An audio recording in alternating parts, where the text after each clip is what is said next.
Good morning, students. In the last class, we have learnt about the definition, types, and various characteristics of disabled and the disabled children. Today, we are going to concentrate on the early identification and support for children with disabilities.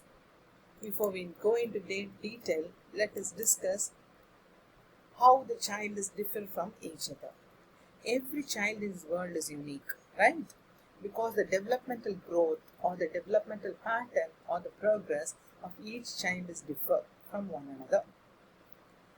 Of course, there is a difference, but sometimes will be a large difference that the child may not be able to achieve the other child or the speed of the developmental growth. That means that there is a developmental delay. But the development delay has an impact with the child's various growth pattern and in the learning of the skills. Here the child is being checked with the developmental delay or about the developmental speed. Only when the child does an activity, we understand how far the child is able to perform.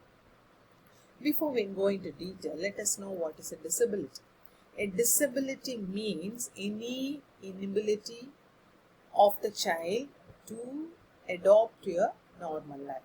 That means that the child will not be able to be in par with the normal children and deviate from any of the characteristics, maybe social or emotional or cognitive or language abilities. So in such cases that we call it as a disability.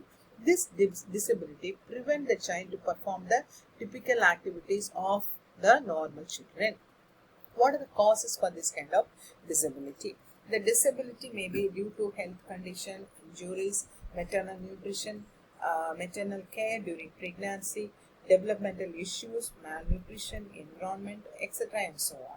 So disabilities of various types may be a temporary or a lifelong disability which may be related to mental, physical, social or the sensory. That we see in detail in the next slides. So, arming the child or arming the disability child, strengthening the disabled child is the role of the early identification and early intervention. What are the major types of disabilities? First is the sensory impairment. In the sensory impairment, the child may not be having a good hearing or maybe having a hearing loss or a vision loss or a speech difficulties, etc. and so on. Maybe vision, partial vision or totally blind, or speech difficulties may be articulated disorders, stammering, stuttering, dumbness, anything of this sort. So next one is a developmental disabilities where the child affects physical or mental development like autism or Down syndrome or Asperger's syndrome or mental retardation which is known as intellectually deviation. And also the child do have learning disabilities. Learning disabilities in which the child do have a problem with the reading, writing, arithmetic, calculation or identifying the distance or remembering memory or not able to reproduce what we said or in comprehending the knowledge or the language or the vocabulary, etc. and so on. That means that the child cannot be in par with the normal children in their academic performance. Next one is a behavior issues like ADHD, impulsivity, deviances, etc. So ADHD is the one in which the child have got poor attention in the class. That you cannot poor attention span. The child cannot sit at one place for a longer time. That we call it as a attention deficit hyperactive disorder. And other one is a mental health condition. A mental retardation or intellectual deviation which we have learned earlier is related with the retardation in the brain development as and when the child is growing or when the child is developed. But where mental health is related with the child's mind, wherein the child develops anxiety, depression, mood swings or psychological disorders, etc. Other medical condition where the child is under severe health issues like tuberculosis or rheumatoid arthritis or cerebral palsy, etc. and so on. Let us go to the next slide. See, you could see different kind of disabled children, a child suffering with arms, that means that orthopedically handicapped, a visually impaired, and a child who has been crippled or otherwise cerebral palsy, and a child who has got a amputation. Next one, what is early identification? Early identification is identifying the delay in the child. So at the early stage, we cannot come to any conclusion about the disability the child do have. Depends upon the identification of the symptoms or about the developmental delays in the child, we can identify the child is a disabled child, and further investigation will help you in which way the child is being affected or with which category the child falls in the disability. What could be the reason for early intervention? Early identification helps for early intervention. And why early identification? Because to give a early intervention. What do you mean by early intervention? You have to intervene in the child's development. That we call it as a early intervention. So when you intervene or when you give intervention to the child may improve the social skills, behavioral skills, learning performance, and also improve the academic performance, which may boost the child's self-confidence and improves the ability out of which the future problems in the behavior and social interaction can be reduced. Before we go in detail, see the early detection of the child is been described in the picture. You can go through it, and also the previous one says you the prevention of the future problems. Next one, key signs of development delays. How do you identify the developmental delay in a child?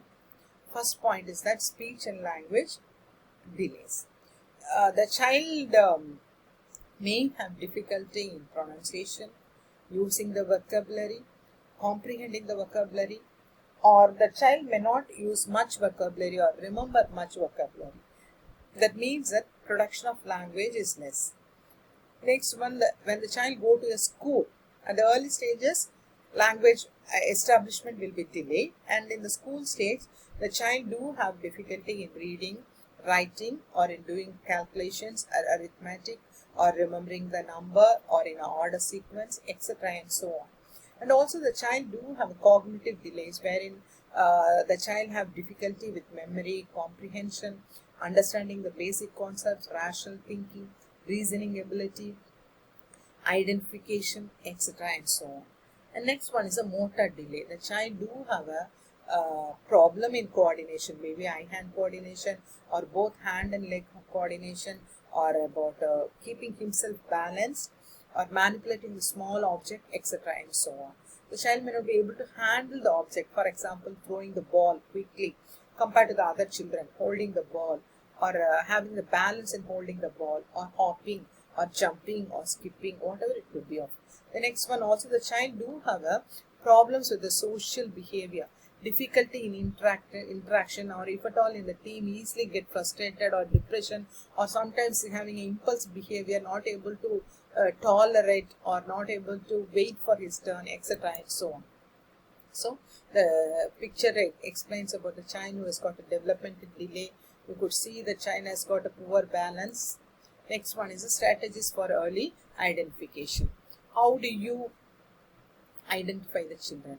First of all, the child do have problems associated with the environment or biological problem. That means that height, weight, able to not able to perform up to the age level. Appropriate age behavior will not be there. So these are the environmental factors, maybe the genetic factors, etc. and so on. And systematic observation. The teacher and parents has to observe the child continuously. Sometimes when the parent go to the school, the teacher may say that at first when the child joined the school, the child was not able to hold the pencil or able to walk freely. But the child used to walk clumsily, but now the child is able to uphold himself and walk erect or walk with a balance, etc. These are the observations given by the teacher, as well as the parents also give an observation about the sleeping pattern, about the mingling with other peer group children, about repeating the events which all happened in the school, etc. And comprehensive evaluation, which has to be done by the special people or about the special professionals. Only the perfect people can be able to do it, like a psychologist or a doctors who could do the in-depth assessment. Either clinical assessment could be, or the administering the test and then finding out. So these are the different kind of strategies for early intervention. What is early intervention? Early interventions are after identification. The delays are not being identified, no, either through a psychological test or of a clinical test or of observation or of environmental factors. Out of all these factors, we can come to a conclusion that the child is specifically suffer from this particular problem and identified as so and so, or so and so problem, or so and so disability. Now that according to the needs of the child, you need to give various kind of therapies. The therapies include speech therapy, occupational therapy, psychological services, and specialized education support. Speech therapy, you all know. Maybe the child will be given a training, auditory training, pronunciation training, or articulatory spell out this kind of different kind of sounds, and also learning different kind of vocabularies, meaning of the vocabularies, training to form a sentence, to write a sentence, or to produce the sentences, able to respond, able to give answers. These are the things we call it as a speech therapy. Even the muscles related with, or the larynx or the throat, whatever it may be, which are all related with the production of sound and the language, also will be given physiotherapy. Next one is occupational therapy. Occupational therapy is nothing but it's a training given through the hands and the legs, through which the brain gym exercise, will be stimulated. That's we call it as a brain gym exercises. Then psychological services to boost the confidence of the child, to remove the anxiety of the child, to remove the insecurity of the child, and also to remove the inferiority complex of the child, that the child is being isolated, or the child is being not given attention. All these things will develop a vacuum in the child, which has to be strengthened with the happiness of the child. Next one is a specialized education support. The specialized education support we give for a visually impaired child. We do give a support through Braille system, wherein the child learn the Braille system, or using the other kind of assistive technology. The child we strengthen the child's learning capacity or speed up the learning skills. And for a hearing impaired child, we used to give hearing aid or teach them the language, sign language, out of which the child will be able to easily learn the education. And for the mentally retarded child and the learning disability child, a special way of learning the basic concepts. These are the education supports given to the children. So here the early intervention is given to the various kind of disabled children, which is now known as a special education. And benefits of early intervention. Why do we give early intervention?